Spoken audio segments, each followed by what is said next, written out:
You ask Tiger to calculate. This deals with linear inequalities with one unknown. The final result is x greater than -5. Let's solve it step by step. Swap sides.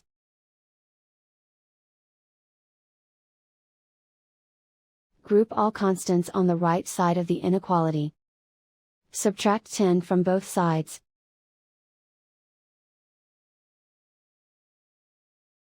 Simplify the arithmetic.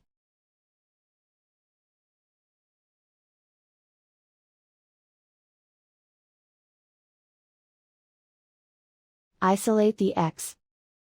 Divide both sides by 3.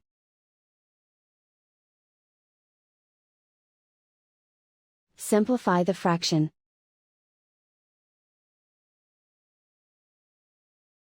Find the greatest common factor of the numerator and denominator.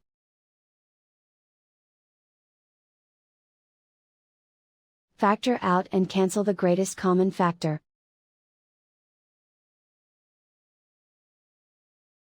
Plot the solution on a coordinate grid.